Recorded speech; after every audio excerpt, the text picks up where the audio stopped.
Hello students, कैसे हैं आप सब। So we are going to have the most expected questions from shares जो आपके अभी एग्जाम आने वाले हैं, final examination. For that too CBSE हो चाहे स्टेट बोर्ड, ये वाला जो क्वेश्चन है मोस्ट एक्सपेक्टेड क्वेश्चंस में से एक है। तो किस तरीके से क्वेश्चन को अटेम्प्ट करना है। 50,000 शेयर्स हमने इशू करे हैं, 70,000 एप्लीकेशन हमारे पास आई हैं, जिसमें से मिस्टर एक्स होल्डर है 1000 शेयर्स का, जिसने अलॉटमेंट एंड कॉल मनी नहीं पे करी है। वाई अप्लाई करा था उसने 1800 शेयर्स के लिए, और वो कॉल मनी नहीं पे करी है उसने, और दोनों शेयर्स फॉरफिट करे हुए हैं। और 2000 शेयर्स जिसमें एक्स के पूरे इंक्लूसिव शेयर्स हैं वो 8 रुपए पर रीइशू करे गए हैं। राइट, तो किस तरीके से क्वेश्चन को देखना है, हमारी अप्रोच क्या रहने वाली है, आइए समझते हैं। ठीक है, सो हमेशा जो फर्स्ट एंट्री है दैट टू हमें किससे करनी होती है, जो हमने एप्लीकेशन रिसीव करी है। राइट, जैसे 70,000 हमने एप्लीकेशन रिसीव करी है, ठीक है, तो हम फर्स्ट एंट्री करेंगे जितना एप्लीकेशन अमाउंट हमने रिसीव करा है उससे। So first entry would be bank account debited to share application. Right, हमारे पास जगह थोड़ी सी कम है तो मैं थोड़ा सा टाइट करके करूंगा ताकि मीनवाइल वर्किंग नोट भी आपको उसी जगह पे समझा सके। राइट, तो 70,000 शेयर्स हमारे इशू हुए थे। 70,000 मल्टीप्लाई 3, यहाँ पे वैल्यू आएगी 2,10,000। ठीक है, जितने हमारे पास आए होते हैं हम उससे अमाउंट की एंट्री करते हैं। This is first entry. Second entry would be share application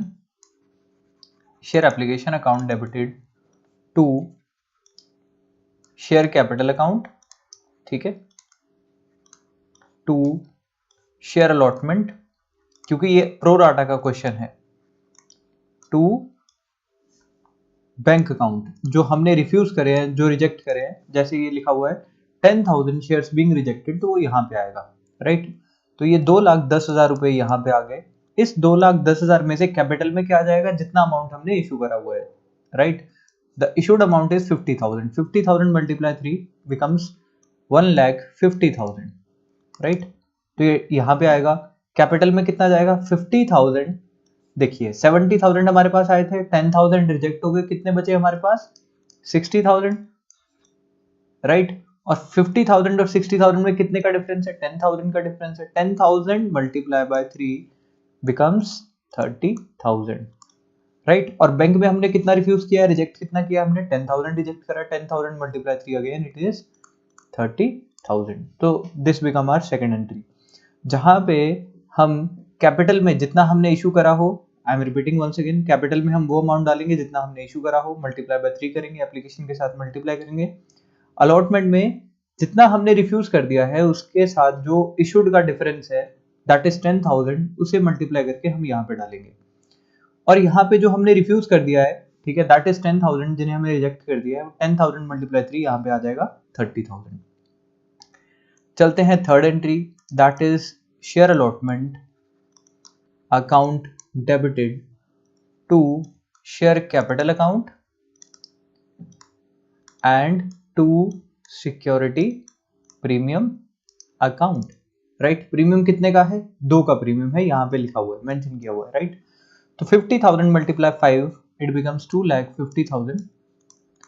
2,50,000, और यहाँ पे सॉरी 2,50,000 में से 50,000, यहाँ पे 3 + 2 है। राइट, तो 3 मतलब 50,000 multiply by 3 becomes 1,50,000 and 50,000 multiply 2 becomes 1 lakh. तो इस तरीके से प्रीमियम जो है यहाँ पे आ जाएगा, और कैपिटल जो है वो 3 की इधर आ जाएगी। मल्टीप्लाई किससे होगा, 5 से। Now this entry is very important, that is bank account debited to share allotment. ठीक है, जरूरी नहीं होता कि हम कॉल इन एरियर अकाउंट खोलें। ठीक है, कॉल इन एरियर अकाउंट खोलने की जरूरत नहीं होती, हम डायरेक्टली जो अमाउंट नहीं आया हुआ है वो हम यहाँ पे रिफ्यूज करके लिख सकते हैं। राइट, तो वर्किंग नोट बनाता हूं मैं। ठीक है, आप ध्यान से देखना कि वर्किंग नोट किस तरीके से बनाते हैं। ठीक है, क्या प्रोसेस होता है उसको बनाने का, ध्यान से समझने की कोशिश करना। राइट, 50,000 हमारे पास कितने शेयर्स हैं जिन्होंने पैसे नहीं दिए, ये 1,000। राइट, तो जब कभी ओवर सब्सक्रिप्शन हो, मैंने पहले भी क्लास में डिस्कस करा है, ओवर सब्सक्रिप्शन हो, लास्ट वीडियो आपको जरूर देखनी है, प्रो राटा अलॉटमेंट हो, और किसी ने अलॉटमेंट ना पे करी हो तो हम क्या बनाते हैं, वर्किंग नोट बनाते हैं, राइट। तो वर्किंग नोट बनेगा, तो वर्किंग नोट कैसे बनता है, कितने शेयर्स हैं, 1000 शेयर्स हैं, 1000 मल्टीप्लाई बाय कितने एप्लीकेशन आए हैं हमारे पास, 70,000 आए थे, उसमें से रिजेक्ट होने के बाद कितने बचे, 60,000। तो 60 मतलब 6 ऊपर रखूंगा, इशू कितने करे, 5 इसे नीचे रखूंगा। तो इस तरीके से मेरे पास 1200 शेयर्स ये आ जाएंगे कि जितने के लिए इसने अप्लाई करा था। अप्लाई करा था इट मींस इसने 1200 के हिसाब से एप्लीकेशन अमाउंट दिया होगा विच इज 3600। ठीक है, रिक्वायर्ड अमाउंट कितना था, 1000 मल्टीप्लाई 3 विच इज 3000। ठीक है, एक्सेस अमाउंट कितना आ गया, विच इज 600। अब ये 1000 जो शेयर्स हैं, अलॉटमेंट बनी बनती थी 5000 की, पर एक्स्ट्रा अमाउंट आ चुका है 600, तो वो हम यहाँ से माइनस करेंगे, तो ये आ जाएगा 4400। This is that amount which is not given, ये पैसा उस व्यक्ति ने नहीं पे किया है, तो this is not given amount. तो जो नॉट गिवन अमाउंट होता है वो हम फोर्थ एंट्री में से क्या कर देते हैं, डिडक्ट कर देते हैं। Clear? So this is how working note has been made. I will explain once again. जितने शेयर्स आपके पास हो, आपको सबसे पहले अप्लाई किए हुए शेयर्स निकालने कि जितने के लिए उसने अप्लाई किया था, अप्लाई के अकॉर्डिंग ही उस व्यक्ति ने एप्लीकेशन अमाउंट दिया होगा। ठीक है, बट हमने उसे शेयर्स कम दिए थे, इस वजह से उसका रिक्वायर्ड अमाउंट कम बनेगा, जिस वजह से हमारे पास एक्सेस अमाउंट आएगा। और वही एक्सेस अमाउंट क्योंकि वो अलॉटमेंट में पहले दे चुका है, एडजस्ट हो चुका है वो, तो अब 4400 रिक्वायर्ड अमाउंट था which he had not paid, which mister X has not been paid. तो ये 4400 यहाँ पे इस एंट्री में से माइनस होगा, राइट। सो 2,50,000, ठीक है, 2,50,000 में से सबसे पहले क्या माइनस होगा,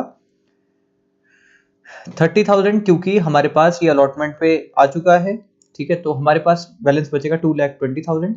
ठीक है, और 2,20,000 में से कितना माइनस होगा, 4400, तो हमारे पास वैल्यू आएगी 2,15,600। ठीक है, तो यहाँ पे वैल्यू आएगी 2,15,600। ठीक है, ये हमारे पास वैल्यू आएगी। आई थिंक यहां तक किसी को कोई डाउट नहीं होगा कि किस तरीके से आया है, क्योंकि मिस्टर एक्स एक व्यक्ति था जिसने अमाउंट नहीं पे करा है, तो हम डायरेक्टली पहले 2,50,000 में से ये वाला अमाउंट माइनस करेंगे, क्योंकि प्रो राटा अलॉटमेंट में जो एप्लीकेशन पे अमाउंट मिलता है वो हम फोर्थ एंट्री में सबसे पहले डिडक्ट करते हैं, राइट। अगर आपको प्रो राटा अलॉटमेंट में कोई दिक्कत आती है, जैसे इसके ट्रीटमेंट में दिक्कत आती है, तो मैंने लास्ट वीडियो में प्रो राटा अलॉटमेंट को अच्छे से एक्सप्लेन करा था, go through that video first, right. इससे पहले वीडियो आप सर्च मारेंगे तो आपको मिल जाएगा, राइट। आई विल ट्राई कि मैं आपको लिंक डिस्क्रिप्शन में दे दूं उस वीडियो का, राइट। तो फिफ्थ एंट्री करते हैं अब, शेयर फर्स्ट कॉल। आपने एक बात और याद रखना है, कई बार क्वेश्चन में लिखा होता है कि किसी व्यक्ति ने अलॉटमेंट नहीं दी और उसके शेयर फॉरफिट कर लिए गए, तो अलॉटमेंट के बाद ही फॉरफीचर की एंट्री होगी, always remember that thing, right. तो फर्स्ट कॉल की बात आई, share first call to share capital account. ठीक है, कैपिटल अकाउंट, फर्स्ट कॉल कितने की है, 4 की है, 50,000 मल्टीप्लाई बाय 4 कितना बचेगा मेरे पास, 2 लाख। ठीक है, तो ये 2 लाख अमाउंट आ गया मेरे पास। ठीक है, और सिक्स्थ,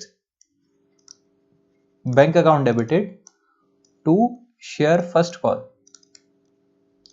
अब आपको ध्यान से समझना है इस एंट्री को भी। देखिए, एक तो मिस्टर एक्स है जिसने पैसे नहीं दिए, वो तो डायरेक्टली होल्डर ही है 1000 शेयर्स का। एक मिस्टर वाई है जिसने पैसे नहीं दिए। ठीक है, मिस्टर वाई ने अप्लाई किया हुआ है, इसके ओरिजिनल शेयर्स नहीं है। This is Mister Y who have applied for 1800 shares. उसके पास खुद कितने हैं वो we don't know, right. So we have to know first कि इसके पास कितने शेयर्स जो है वो हैं। ठीक है, फिर इसका वर्किंग नोट नहीं बनेगा, बट वी शुड नो कि इसके पास ओरिजिनली शेयर्स कितने हैं, क्योंकि जो एक्स्ट्रा अमाउंट अप्लाइड वाला है वो तो सिर्फ अलॉटमेंट की एक्सेस अमाउंट निकालने के लिए काम आता है, राइट। क्योंकि जो अप्लाइड होता है, ऑलवेज रिमेंबर, अप्लाइड से हम वर्किंग नोट में एक्सेस अमाउंट फाइंड करते हैं। ठीक है, और अप्लाइड का कोई काम नहीं होता, हम अलॉटेड अमाउंट से मल्टीप्लाई करके जो नॉट गिवन अमाउंट होता है हमेशा वो निकालते हैं। ठीक है, so we had applied shares of Mister Y, so we need to know how much share Mister Y has been allotted by the company. ठीक है, तो मिस्टर वाई के पास कितने शेयर्स हैं, वी नो दैट फर्स्ट। ठीक है, तो कैसे पता करेंगे, मिस्टर वाई के शेयर्स कितने हैं। ठीक है, मिस्टर वाई शेयर कितने होंगे, 1800। प्रोसेस सेम वही है, क्योंकि हमें अलॉटेड चीज चाहिए तो हम 5 को ऊपर रखेंगे और 6 को नीचे रखेंगे। मैंने जानबूझ के ये क्वेश्चन लिया है ताकि मैं आपको ये समझा सकूं कि अगर होल्डर हो मतलब अलॉटेड हो, अलॉटेड से अप्लाइड कैसे निकालना है और वर्किंग नोट किस तरीके से बनाना है, अगर किसी ने अलॉटमेंट ना दे हो तब बनता है working note. Next thing, whenever किसी का अप्लाई गिवन है तो अलॉटेड निकालना है, बट यहाँ पे वर्किंग नोट नहीं बनेगा। क्यों नहीं बनेगा? Because all the excess amount would be adjusted in allotment, right. तो हम डायरेक्टली यहां से इसके शेयर निकाल लेंगे कि 1500 शेयर्स है इसके पास, राइट। तो 1500 शेयर्स हैं तो हमें और कुछ करने की जरूरत नहीं है। अब x के पास कितने शेयर्स हैं? 1000।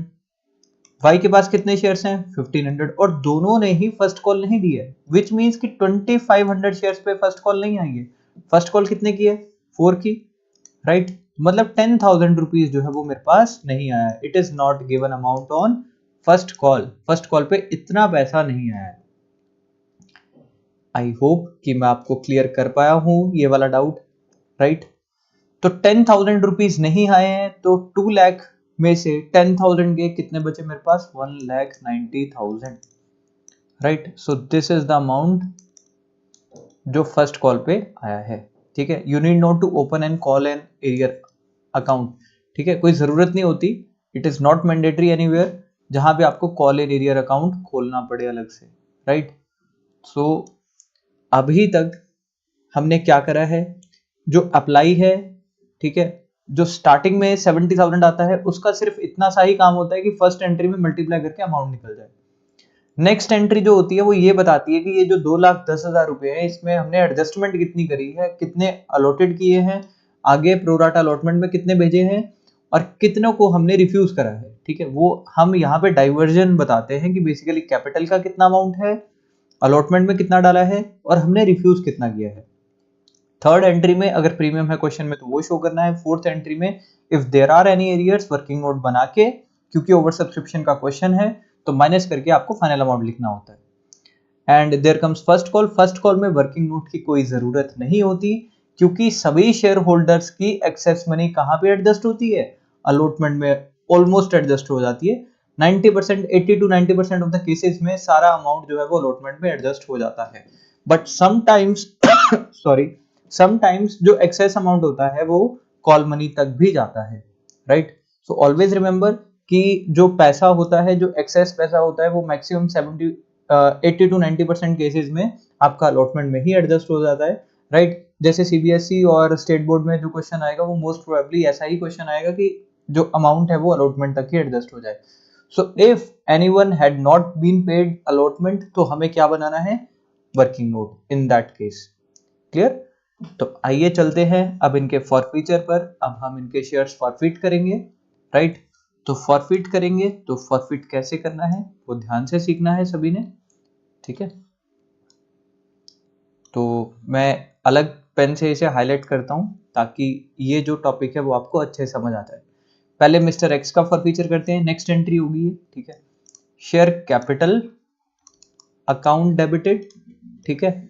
इसने प्रीमियम नहीं दिया इसीलिए आएगा security premium account debited to. क्या क्या नहीं दिया इसने? शेयर अलॉटमेंट नहीं दी इसने, और क्या नहीं दिया? शेयर फर्स्ट कॉल नहीं दी इसने। टू, क्या क्या दे दिया? वो आएगा शेयर फॉर फ्यूचर में, ठीक है। स्पेस कम है इसलिए मैं टाइट टाइट लिख रहा हूं, ठीक है। और मैं अब ये मिटा ही देता हूं क्योंकि इसका कोई जरूरत मेरे पास है नहीं, राइट। तो मैं इसको अभी के लिए मिटा रहा हूं, राइट, ताकि आपको क्वेश्चन अच्छे से समझा सकूं, ठीक है। I am making space so that आपको क्वेश्चन अच्छे से समझ आ सके, राइट।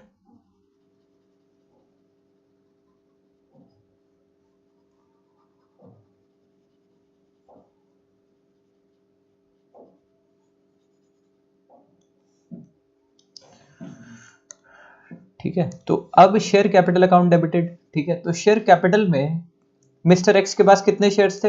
1000। कितने शेयर्स टोटल पैसे मंगाए उससे? 10, विच इज 10,000 यहाँ पे आ जाएगा। 1000 मल्टीप्लाई 10। प्रीमियम कितने का था? 2 रुपए का था जो इसने नहीं पे करा, तो 1000 मल्टीप्लाई 2 कितना हो जाएगा? 2000। ये यहाँ पे आ गया। अलॉटमेंट में कितना पैसा नहीं दिया उसने? ये है वो वाला अमाउंट, नॉट गिवन अमाउंट, ठीक है, विच इज 4400। ये हमारा कहां से पता चल जाएगा हमें? वर्किंग नोट से ये पता चल जाएगा। फर्स्ट कॉल 1000 शेयर्स थे उसके पास, फर्स्ट कॉल कितने की थी, 4 की थी, 3, 5 एंड 4 था, राइट। तो 1000 मल्टीप्लाई बाय 4 क्या हो जाएगा, 4000। और शेयर फॉरफीचर में सारा पैसा उसने कितना दिया हुआ है, ये गिवन है 3600 उसने अमाउंट दिया था। अब हम प्लस करके देख लेंगे, 12000 हमारा आराम से बन जाएगा, राइट। 4 4 8 3 11 112, तो ये एक्स का फॉरफीचर हो गया। ऑलवेज रिमेंबर कि सिक्योरिटी प्रीमियम में वो अमाउंट आएगा अगर किसी व्यक्ति का प्रीमियम ड्यू था and he had not paid, ठीक है, तब आएगा यहाँ पे premium. If any share holder, कोई भी ऐसा शेयर होल्डर है, जैसे मैंने ये क्वेश्चन स्पेशली आपके लिए इसलिए लिया है ताकि आप फर्क समझ पाओ। वाई जो है उसने प्रीमियम पे कर चुका है वो, तो अब प्रीमियम यहाँ पे नहीं आएगा, यहाँ पे लिखेंगे हम सीधा share capital account debited, premium नहीं आएगा, क्या आएगा, to share call money to share forfeiture, ठीक है।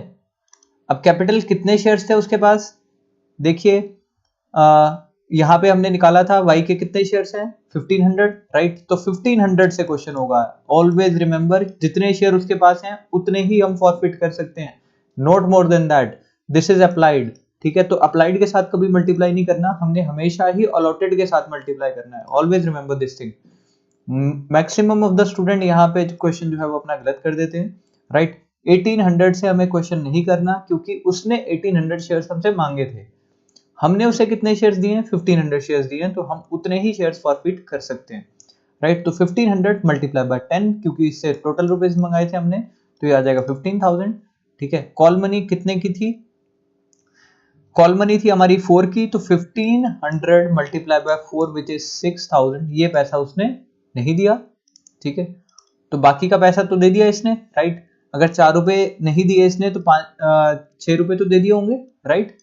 तो विच इज 9000 तो इसने दे दिया होगा, तो 9000 प्लस 6000 इंटू, ठीक है। यहां से आप ऐसे भी डायरेक्टली कर सकते हैं कि अगर 4 रुपए इसने नहीं दिए हैं तो 6 रुपए तो इसने दे दिए होंगे, क्योंकि टोटल कितने रुपए थे, 10। तो ये था आपका फॉरफीचर। अब हम चलते हैं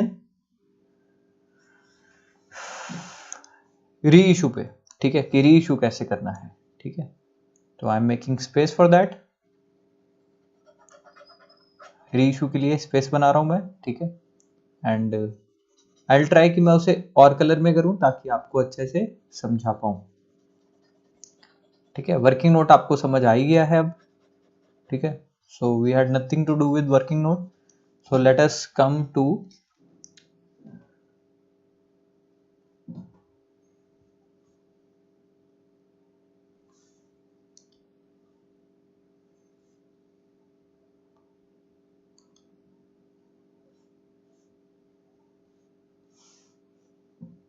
दैट इज री इशू, ठीक है।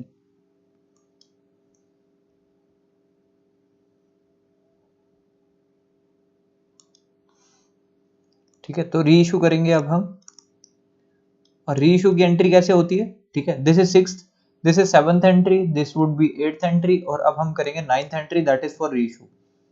सो bank account debited, share forfeiture account debited to share capital account. अब देखिए हमने कितने शेयर रीइशू करे, 2000 शेयर्स रीइशूड एट 8%, ठीक है, क्वेश्चन में ये गिवन है। तो 2000 शेयर्स हमने 8 रुपए के बेचे हैं, ठीक है, तो ये 16000 रुपए इधर आएंगे, ठीक है। कितने का नुकसान हो गया, 8 रुपए का शेयर जा रहा है तो 2 रुपए का नुकसान हो गया, तो 2000 मल्टीप्लाई बाय 2 इट इज 4000, और कैपिटल कितने की होगी, 20000 की। So this is how reissues, reissue तो काफी आसान है, रीइशू में कोई दिक्कत नहीं आती, बट दिक्कत बच्चों को क्या आती है अगेन, ठीक है। दिक्कत जो आती है that is the real problem is in कि हम किस तरीके से कैपिटल रिजर्व निकालते हैं, ठीक है। तो share forfeiture account debited to capital reserve, इसमें दिक्कत आती है बच्चों को, ठीक है। तो अब देखिए यहां पे लिखा हुआ है कि मिस्टर एक्स के फुल शेयर्स हैं, राइट, कि जो रीइशू करे हैं उसमें मिस्टर एक्स के फुल शेयर्स हैं, ठीक है। और फुल शेयर होने के बाद जो बचेंगे वो हमें वाई से लेना है। तो अब मैं क्वेश्चन को इरेज कर रहा हूं, ठीक है, in order to explain you the whole concept, ठीक है, क्योंकि अब हमें क्वेश्चन की जरूरत नहीं रही, ठीक है, क्वेश्चन हमारे पास हो चुका है हमारा almost, we have to put the amount in the right direction now, right. तो अब जरा ध्यान से देखेंगे कि हमारे पास जो शेयर्स थे वो किस तरीके से थे। देखो x का फॉरफीचर कितना है वो हम यहां से निकालेंगे, कितना फॉरफीचर है 3600, ठीक है, और ये कितने शेयर्स के ऊपर है, x के पास कितने शेयर्स हैं 1000 शेयर्स, 1000 शेयर्स तो पूरे लेंगे, ठीक है, और y के शेयर्स कितने हैं हमारे पास, y के शेयर्स हैं हमारे पास 1500, राइट। तो 1500 शेयर्स का फॉरफीचर हमारे पास कितना गिवन है, हमने y का फॉरफीचर करा है कितना है 9000। तो अब जरा ध्यान से देखिए, हमें क्या 2500 शेयर्स हमने रीइश्यू करे हैं, नहीं, हमने करे हैं 2000 शेयर्स। तो मिस्टर एक्स के तो पूरे शेयर्स लिए हैं, इट मींस कि एक्स का फॉरफीचर जो है वो फुल आएगा, ठीक है। तो वाई का फॉरफीचर हमें कितने शेयर्स का चाहिए, हमें चाहिए 1000 शेयर्स का, तो 1000 शेयर्स इसके हैं, 1000 शेयर्स इसके, टोटल कितना चाहिए हमें 2000। सो मतलब हमें 1000 शेयर्स का फॉरफीचर चाहिए ताकि हम टोटल 2000 शेयर्स का फॉरफीचर निकाल सकें। तो वो कैसे करना है, अब देखिए 9000 is the required forfeiture for 1500 shares, हमें 1000 का निकालना है तो हम 1000 से मल्टीप्लाई करेंगे और 1500 से डिवाइड करेंगे। This is how forfeiture has been done, ठीक है।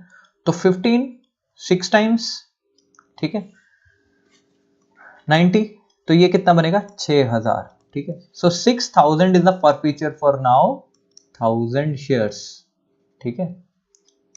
आपको समझ आया कि 1000 शेयर्स का मिस्टर एक्स का फॉरफीचर तो हमारे पास था ही, दैट इज 3600। हमने रेशू कितने करे हैं, हमने रेशू करे हैं 2000, तो हमें 2000 का ही फॉरफीचर चाहिए था। जो मिस्टर वाई का फॉरफीचर था दैट इज फॉर 9000, ठीक है। So we need not to put the 9000 in the capital reserve, ठीक है, क्योंकि because that amount is for 1500 shares and we have reissued for 2000 shares, ठीक है। हमने 2000 शेयर्स रीइश्यू करे हैं तो हमने एक्स के 1000 शेयर्स लेने हैं एंड 1000 शेयर्स का ही फॉरफीचर लेना है, दैट इज 3600, और वाई के भी 1000 शेयर्स ही चाहिए, ठीक है। तो 1000 शेयर्स का कितना निकाला हमने 6000, तो टोटल कितना बन गया ये 9600। अब ये 9600 जो है वो फॉरफीचर है, दैट इज क्रेडिट।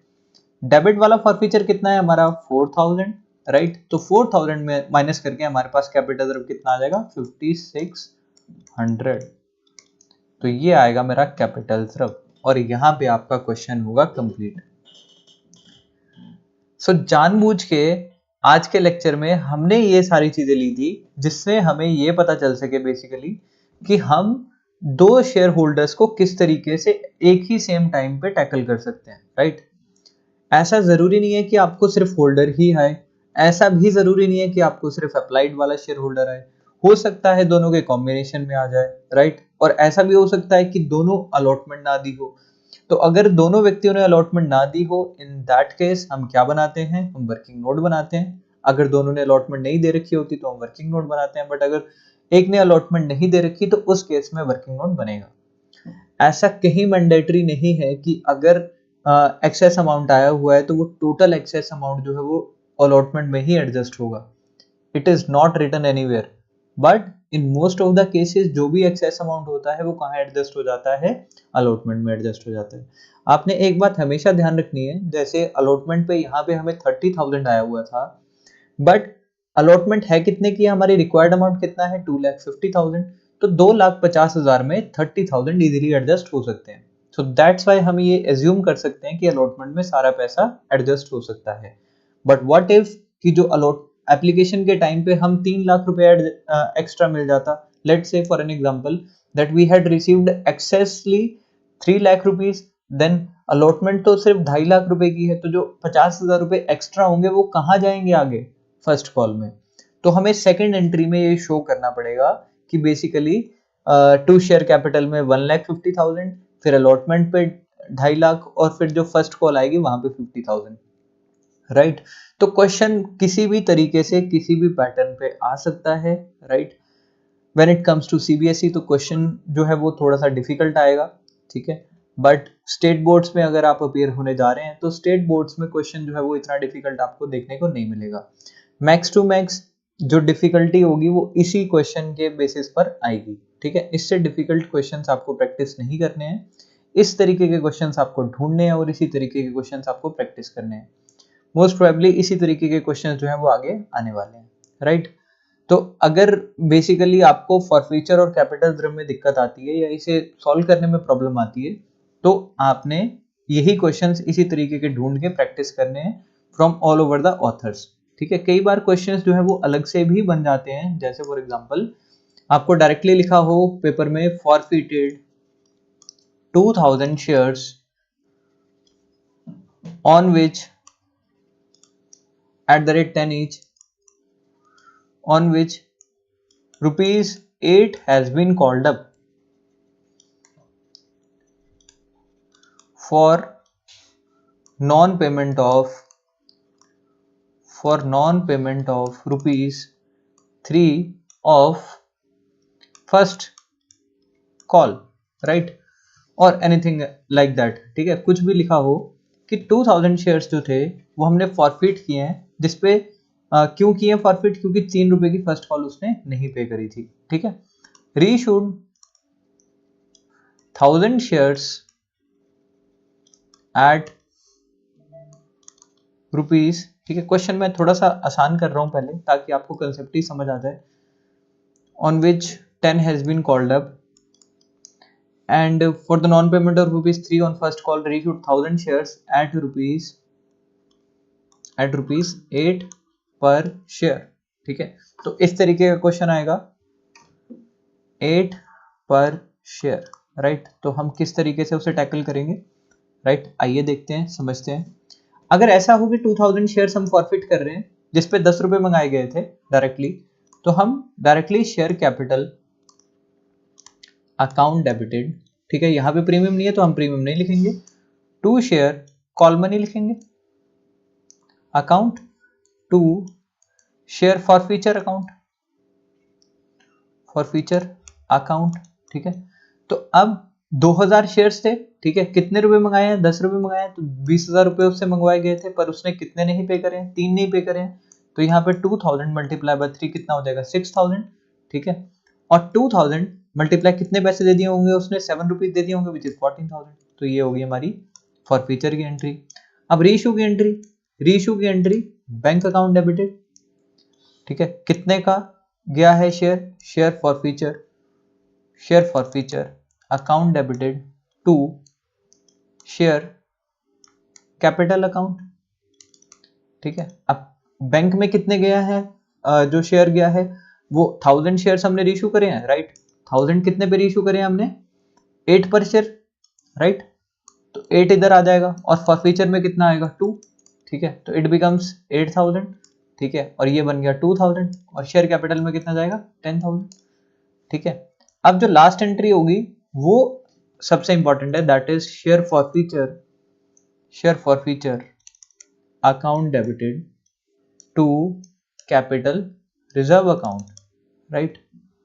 तो अब क्या करना है, देखिए हमने कितने शेयर्स फॉरफिट करें, 2000 फॉरफिट करें, और 2000 का जो फॉरफीचर आया है वो कितना आया है, 14,000। 2000 शेयर्स का फॉरफीचर कितना है, 14,000। क्या मैंने 2000 शेयर्स रीइशू करे, मैंने तो 1000 शेयर्स रीइशू करे, तो 1000 का मेरे को फॉरफीचर निकालना है, ठीक है। तो 1000 का फॉरफीचर अगर मेरे को निकालना है तो कैसे निकालेंगे, फॉर्मूला क्या है, 14,000 जो मेरे को चाहिए, जैसे 1000 का चाहिए तो 1000 से मल्टीप्लाई करूंगा, जो मेरे पास है उससे डिवाइड करूंगा, राइट। सो 2 7 टाइम्स, तो ये बनेगा मेरे पास 7000, ठीक है। आप वैसे भी समझ सकते हैं और इस तरीके से भी कर सकते हैं कि 2000 शेयर्स का 14,000 है तो 1000 का क्या होगा, इससे हाफ ही होगा, दैट इज 7000, ठीक है। ऐसे भी कर सकते हैं, पर मैंने आपको फॉर्मूला करके बताना था, ठीक है। तो इस तरीके से आप डायरेक्टली रिक्वायर्ड अमाउंट निकाल सकते हैं, जिसका भी आपको चाहिए होगा रिक्वायर्ड, आपको उससे मल्टीप्लाई करना है और टोटल से आपको डिवाइड करना है, दैट्स इट। तो 7000 में से ये 2000 जाएंगे तो आपके पास कितना बच जाएगा, 5000। So this is how a single forfeiture to capital reserve question can be done, ठीक है। हो सकता है एंड यस पॉसिबिलिटी काफी हाई है कि इस तरीके का क्वेश्चन भी आपको फाइनल्स में देखने को मिल सकता है। नॉट इवन वन, 2 क्वेश्चंस आपको इस तरीके के देखने को मिल सकते हैं with in a single question. एक सिंगल क्वेश्चन आएगा, जैसे pass the necessary journal entries for this type of questions, so उसमें एक पार्ट आ जाएगा forfeited 2000 shares of this one, और दूसरे में आ जाएगा कि for the non payment of allotment and first call. But the matter is you should know कि किस तरीके से अगर अलॉटमेंट ना गिवन हो तो क्वेश्चन करना है, and you should know if the call money is not given what is the treatment, what is the accounting treatment for that also, right? तो आपको दोनों ही केसेस पता होने चाहिए, और मैंने दोनों ही चीजें जो है वो आपके साथ डिस्कस कर दी हैं, राइट? अकाउंटिंग ट्रीटमेंट मैंने टोटल अगर ओवरऑल क्वेश्चन आ जाए तो वो कैसे ट्रीट करना है वो भी आपको बता दिया, अगर सिंगल क्वेश्चन आ जाए उसे कैसे ट्रीट करना है वो भी हमने डिस्कस अच्छे से कर लिया, right? If you guys still have any doubt, ठीक है, नीचे कमेंट सेक्शन में आप पिन कर देना, ठीक है, या पर्सनली मुझे मैसेज भी कर सकते हैं आप, there is no issue in that, right? So पढ़ते रहिए students, if you guys have any doubt, ठीक है, do let me know, comment section में नीचे कमेंट करके बता दीजिएगा, right? I will address your all doubt and see you in the next video. God bless you all.